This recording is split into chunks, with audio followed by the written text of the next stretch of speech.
Before we begin, I just want to say that if you're here for an antidote of any kind, you've come to the wrong place. Assuming you really are aware of being stalked by a vampire of some sort, it's likely you're here to search for an antidote to a vampire bite. You may find several recipes that claim to be antidotes to vampire bites, but none of these work. As far as anyone with knowledge of vampires knows, there's no cure for a vampire bite. Now that we've gotten that out of the way, do me a favor and do not overcomplicate things by listening to this. After all, how much sweat does it take to put some garlic in a blender and disguise it as a banana milkshake? Or, if you're a Christian or someone in your house is Christian, shove a Bible in the vampire's face. Another thing vampires do not like is stale blood. But for your sanity and the sanity of people around you, I do not advise you to dig up anyone's grave. And let's face it, vampires cannot handle light, right? You won't fool them by telling them to go into the sunlight, but these days by torches, or even better, flamethrowers. I would not hesitate to say an AK-47 would do the job too, as long as bullets are silver. Hell, any decent weapon with bullets would do. Take my advice and follow the methods listed above before you try anything too extravagant. Those methods require hardly any effort if you're a person with any sense at all. Still listening? Good. If you're still listening, it might be that you're curious as to why this has been posted in the first place. Or, heaven forbid, you're getting some sort of entertainment out of this. Or maybe you have nothing better to do and figure if you did come across a vampire, you could use this method to get rid of them. Fine. Have it your own way. You see, a vampire's strength varies from vampire to vampire, despite the fact that there are only a few exceptionally powerful, harder to kill ones. They're still out there. Mostly they disguise themselves as normal humans, and it isn't that hard either. There are a few physical advantages, but vampires have their ways. Yes, many people have succumbed to, shall we say, average strength vampires, but in this day of social media and advanced technology, it's much easier to get rid of an average strength vampire than it was back before the mid-20th century. These more advanced strength vampires remain as hard to kill as ever. But I will not overcomplicate things more than they already are.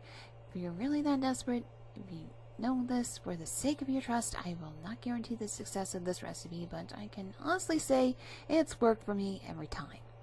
If the vampire that eats this does not drop dead on the spot, it's more likely you have not read the instructions properly, but there's always a possibility of something different. Who knows? Vampires may already be becoming immune to this recipe. They are fast evolvers after all. Or maybe they're just becoming stronger with time, and the recipe does not work like it should. But I will not discourage you with my own theories. For this recipe, you will need garlic. Duh. Preferably no more than 3 cloves of this, or the garlic overpowers the recipe and does not allow the other ingredients to mix in. If this happens, the recipe becomes ineffective altogether. 2 cups of melted silver. It does not matter what type of silver you use, as long as you know it is the real stuff and have checked to make sure it is not actually plastic or glass or something like that. There are several methods for melting silver, but you can use Google to find out which one works best for you. Note that the silver must be still completely melted when it comes into the recipe. 1/4 cup of holy water, or an equivalent to that, if it's not going to be placed in a cup. Now, for the recipe to be effective, you or somebody assisting you with the recipe must be Christian or Catholic, somebody who believes in God anyway. You cannot, for example, take some holy water from a church and add it into the recipe believing it is ordinary water. You must have a Christian add it in for you, at least assist you while you're adding it into the recipe. 1 cup of curdled milk. Unless you have already got 1-month-old milk carton lying around with milk in it somewhere, the ingredient might be a challenge. Like for melting silver, there are several methods of curdling milk immediately, most of them involving lemon or orange juice. This will not hurt, so again, use Google to find out what works best. 3 cups of fresh blood. Yes, you heard me correctly. 3 cups of fresh blood, an ingredient not for the faint-hearted.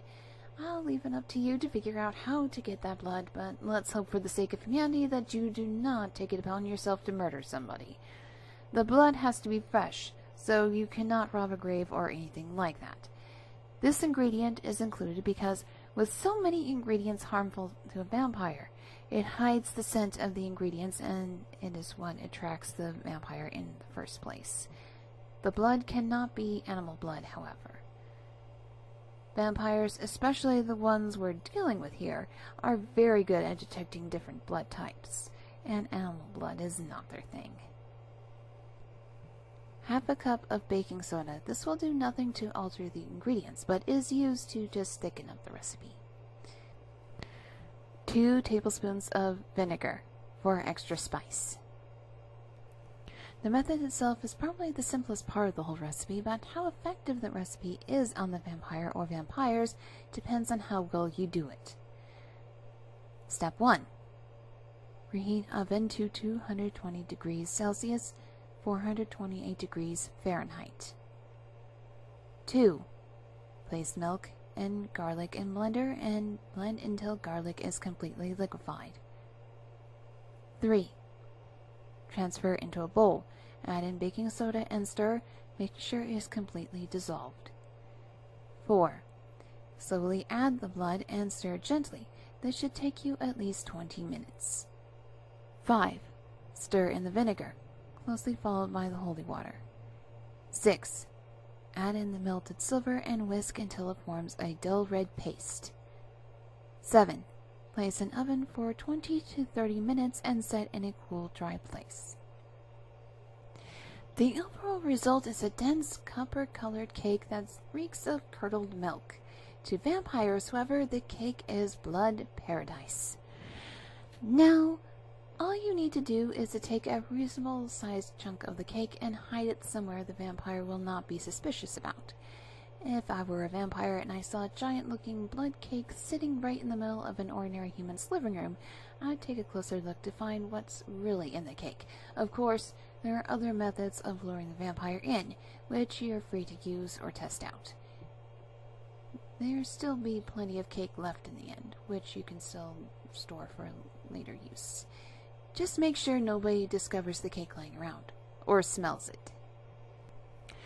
If you have done everything right, the vampire will soon have a fast-acting poison in its bloodstream, and before it can do anything, it will drop dead on the spot. As for disposing of the body, well, this should not be too difficult. There are many ways of disposing of a body, too many to mention here, so choose what method you will.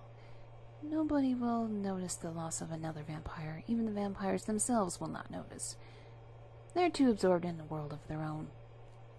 As for what happens to a vampire's spirit after it dies, well, that's another story.